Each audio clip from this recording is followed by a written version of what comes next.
What up mga solid subscribers, no? Okay guys, no? Tingin tayo ng mga updates sa ating mahalima, no? So very big shout out po kay Miss Ono, isa sa mga napaka-solid talaga, no guys, pag nagbibigay talaga ng update sa ating mahalima, no? So guys, tara, ito, first video panoorin natin, no?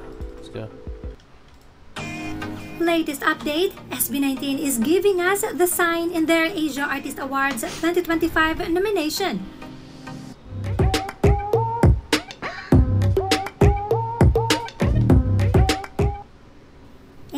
We've been through many voting challenges, but the moment that SB19 shares or reposts it, mas pinaparamdam nilang they want it, they need it.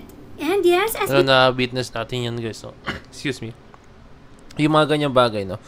The more na pag sinishare ng SB19, no? And the more na parang pinapakita talaga nila na gusto talaga nila, no? Kasi doon pa lang naman guys, is the moment na i-share nila, ipakita nila guys talaga na yung mga simpleng pahapyaw lang guys, no? Ibig sabihin, gusto talaga nila manalo sa awards na yun guys, no? Meron silang mga awards guys na hindi na kailangan nilang i-share, mga ganyan. Pero I think this time, gusto talaga nilang manalo. Hindi na alam kung bakit, pero I think baka syempre para sa kanilang rin, para na rin po sa ating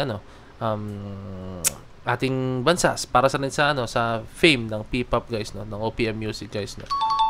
Gusto nila, no, kasi AAA guys, no, this is an international awards guys, no. SB19 finally shared their Asia Artist Awards Popularity Award for Male Group nomination, and this is them giving us the sign. Makita nyo rito guys, no. Ayan, basahin natin. Yan. And hanggang ano lang siya guys, yan, 2059, no. So up until today lang po guys, no. So meron na lang guys na almost ano lang ba, 2 hours guys, no. 2 hours nagpas, no, para bumoto, no. Nation, and this is them giving us the sign na mas pag-igihan pa natin. So here's the latest update as of November 5, 7:30 a.m.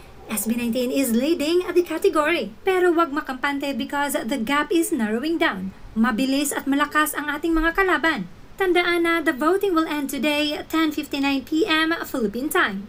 At sa loob ng mga oras na yan, marami pa ang pwedeng mangyari. So keep on collecting free Ruby Champ Sims on the Idol Champ app. Purchase them or you can donate to SB19 Artist Squad.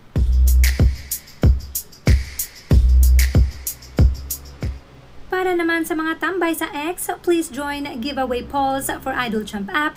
Just follow the rules and vote for SB19. Tandaan 18, ang dami na nating naipanalo kapag nagkakaisa tayo. Let's give SB19 the AAA Popularity Award. Yun, AAA Popularity Award guys, no? So I think kaya naman yun. Alam naman natin guys kung paano trumabaho po talagang 18, no? Kung paano, lalo na pag nagkaisa po talagang 18, no? Napaka-solid na. Naalala nyo yung sa Billboard Fan Army guys, no? Naalala nyo yun. As in yung mga big named artist na po talaga yung nagpo-post na rin po sila, no, na about po sa 18. Parang naging aware na rin sila kahit paano na nagrabe yung 18 po talaga, no.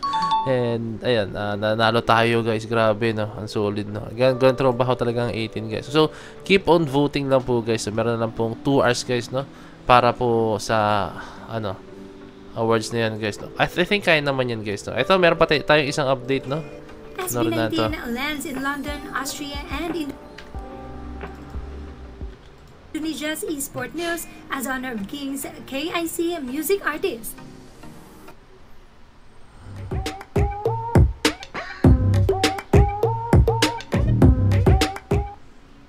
Honor of Kings is set to release Burn the Flame, the official anthem of Kings International Championship, this November 10, 2025 by Honor of Kings music artist SB19.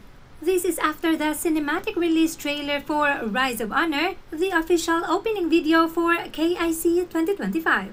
Now, did you know that SB19 as the Honor of Kings music artist for KIC landed in the eSport News for 3 different countries? Yes, and these are London, England, Austria, and Indonesia.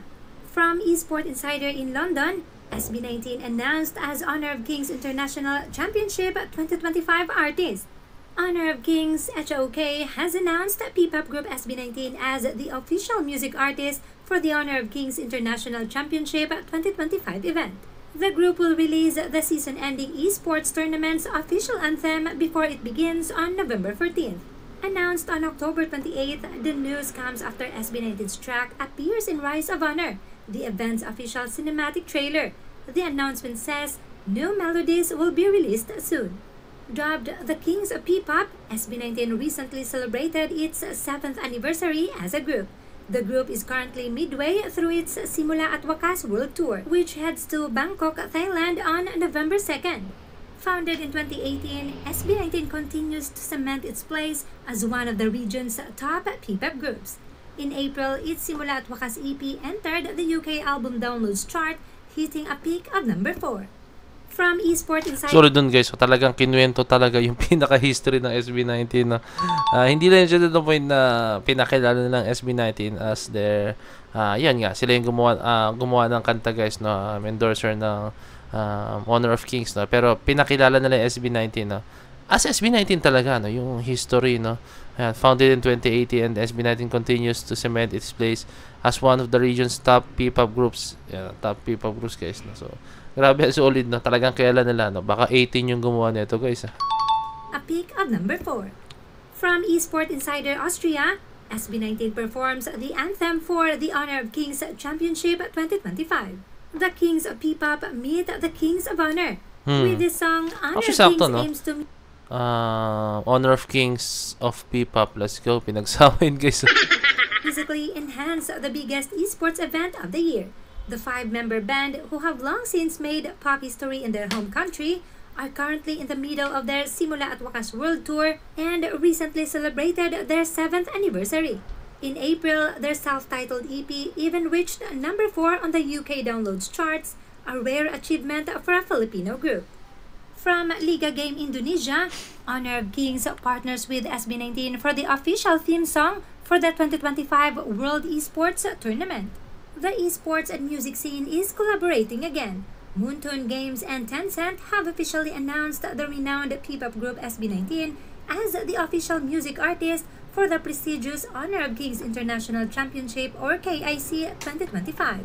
The Filipino group will release the tournament's official theme song ahead of the competition's start on November 14, 2025.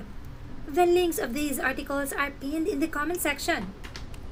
Solid lang guys, no? Kasi syempre SB19, no? Sila ang pinakinuha talaga. Alam naman natin yung Honor of Kings international line guys, para siyang esport game na parang sa Dota, yan, marami ng mga esport games guys, no?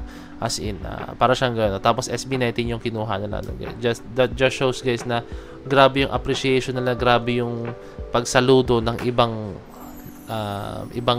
lahi talaga sa SB19 yung popularity, no, as in, no, and yun, I think nakita nila kung ano ang pwedeng kumbaga sinabi ko sa inyo yun guys, no, sinabi ko sa inyo before sa vlog ko, no, parang win-win situation sila guys, no, may magigain ang Honor of Kings dyan, at the same time may gain din ang SB19, no? So gala naman yan guys, no, as long as alam naman natin na maganda yung layunin, maganda yung kalalabasan, no, and at the same time, no, para sa atin din mas makilala rin po yung SB19 and then yung musikang Pinoy, no. So yun lang guys, ulitin ko 2 hours na lang po, no, 2 hours na lang po, no. So gawin natin lahat para umangat po ang SB19, no, sa AAA guys, Asia Artist Awards guys. So kayang-kaya yan, believe me guys. So yun lang guys, kindly leave a like, subscribe, and kindly ring the notification bell para alam nyo po pag mag-release ng bagong video, no. So this point of signing out. Peace.